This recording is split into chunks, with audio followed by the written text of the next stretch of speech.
I love how pedophilia is now the justification to crack down on human rights. It used to be racism, it used to be misogyny. Apparently now it's pedophilia. And the argument is kind of like how the Kodak camera allowed for people to do child pornography. How the invention of the car allowed bank robbers to get away. How the invention of the telephone allowed criminals to coordinate over long distances. Do you see the problem with this? Right? Like, just because something can be used for criminal activity, that doesn't mean that the government can solve it or that the government actually wants to solve it.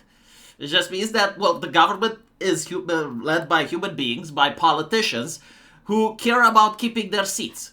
They don't care about cracking down on crime, they care about keeping their seats. And so they will use any type of justification in order to do that. They will use racism, misogyny, and now they're using this. And so Elon Musk is basically pointing out how Spain wants to have what he believes North Korean style censorship. So let's see exactly what the Pedro Sanchez government wants to do.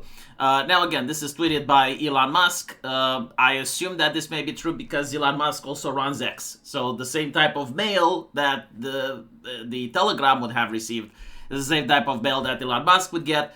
And the fact that people are freaking out and they're trying to attack Telegram, like, only justifies exactly what we've been talking about. So the first one is that the government of Pedro Sanchez is promoting new regulations that threaten people's freedom of the internet. By the way, I have been alive for more than a decade. I've used the internet for more than a decade. I never found it to be like extremely dangerous. To me, the outside world was always more dangerous than the internet. But now there's this moral hysteria that we need to crack down on the internet because why? Like, has the internet become worse in the last couple of years? Like, have thousands of people died that all of a sudden we have to like change the way things were? No, but all right. The first one is the prohibition of social networks for children under 16 years of age. This one is actually amazing for the government. Like, every single leftist government wants to pass this for two reasons. The first one, they've noticed that a lot of kids radicalize themselves online. And by radicalizing, they mean they don't vote left. And they noticed that if you control the schools, like, you basically have control of the curriculum that is being passed in schools. You control what type of history kids learn. You control the LGBTs that the kids learn, as well as the ABC. And you also control what they don't get to learn. Like, you can decide that this book is not going to be part of the school curriculum. You also happen to control the newspapers. You also have to control the media. And so a lot of kids that are bombarded with like only one type of view, of worldview, they start exploring other worldviews. And so they go online and, well, they develop various different takes. And they consider, like, maybe the cisgender straight white man isn't so bad.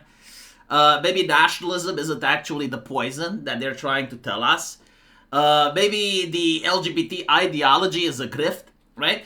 And so if they're thinking like this online, the government, by basically banning kids from going online, they're shutting up another avenue of information. Like, they basically just want to control every aspect of what a kid thinks. The second issue is, doxing yourself, right? Like, if you ban kids from social media, it means that every single person now has to dox themselves to go online. I understand that China is the safest nation on planet Earth for children online. And so the European Union, like France, Spain, the UK, they're looking towards China and they want that model. They're basically saying, you know what, like, the CCP actually runs a decent society. We should actually implement some of the policies that they have for keeping kids safe online. And this is pretty much what we're seeing, right? Also, the harvesting of biometrics and ID and other shit. And not to mention, people say, well, if you're naughty online, the police can already find out where your IP is. And the answer is yes, but it takes time and resources. What they want is to be able to find instantly with a click of a button. Right? So, like, it's basically to make it easier for them. Personal and criminal liability for platform executives. If illegal, hateful, or harmful content is not quickly removed, those responsible could go to jail. Right? So basically, what they're saying is that we're going to apply broad definitions.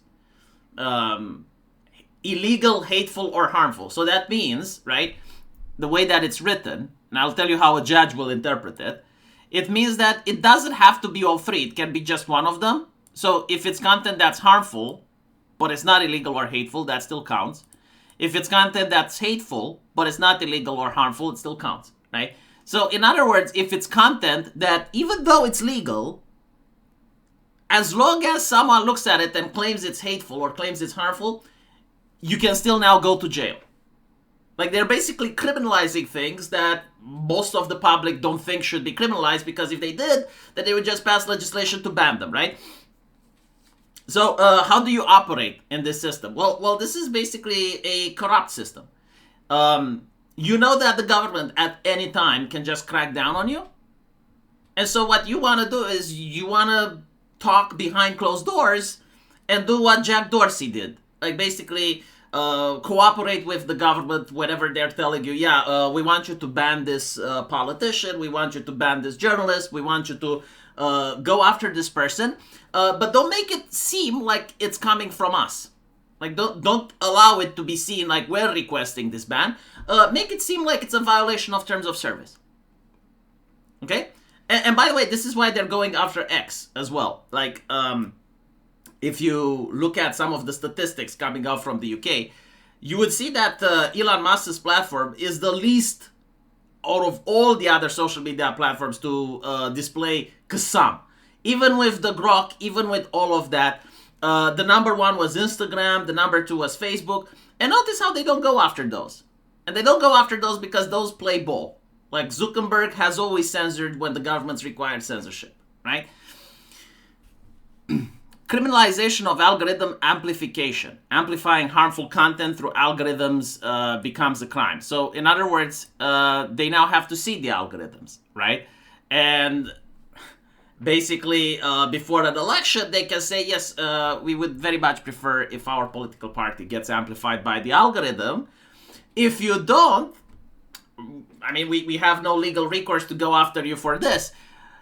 But remember that we can always check to see if there is illegal, hateful, or harmful content that happens to be on your platform that up until now we overlooked. This is exactly how the Securitate in my country behaved, right? Like, you have laws that you're going to break anyway, simply by existing. And usually they turn a blind eye until they need you for something. And when they need you for something, they can basically say, well, I mean, look, you already created these crimes in the past. Imagine if a priest was like this, right? Like, imagine if we still have the Inquisition and you have like a religious theocracy that would arrest sinners, right? Like, which person doesn't sin? Everyone sins, right? And now if they need someone, they would say, look, we know that you committed such and such sins, but Jesus is merciful and forgiving. We can overlook it, but we need you to help us with this situation, right? Like, donate somebody to the church, build a new cathedral, sell your house so we can have some new land. This is pretty much how authoritarian regimes operate, okay? Like, it has happened throughout human history. There's no need to reinvent the wheel. Like, this is a tried and true practice. Create laws that are ambiguous, that almost everyone breaks, and then when you need a person, you just remind them that you already know they broke the rules and you've been allowing them to operate up until now generously. Finally, hateful and polarization platforms must monitor and report how they feed the division. And like, notice how much money platforms now have to divert into this bullshit. Like, stuff that has nothing to do with people just talking with each other. Like, the phone company didn't have to do this shit. The postal office didn't have to do this shit. But social media companies now have to do this shit. In other words, they want to prevent new social media companies from emerging. You cannot be the new Gab, you cannot be the new Parler and grow when even before going online, you need a team of people to make sure that they censor things based on these extremely vague criteria. All right.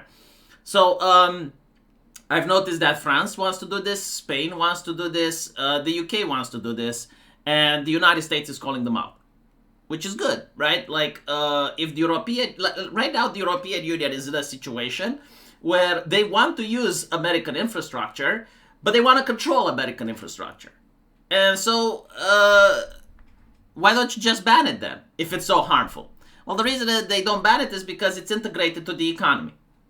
Like, if all of Silicon Valley would just pull out of Europe, Europe would collapse. I'm not even kidding. Like, so many businesses are dependent on Silicon Valley tech. And so they pretend like, oh, well, you know, it's coming through our lands. It's the World Wide Web, but we want to decide what happens to the World Wide Web. And the Americans can't reciprocate because the European Union has nothing to regulate. Like they don't have their own infrastructure. They don't have their own websites, right? Because it would have made sense if the EU said, okay, well, we're going to force Facebook to ban hate speech. And the Americans would say, okay, well, we're going to force your European company to not ban Americans while in the US because we have free speech here. Right? So, like, it would be a tit for tat. But you can't do tit for tat with someone that doesn't have infrastructure. Let me know what you guys think, though. And as usual, I will see you in the comment section. Take care.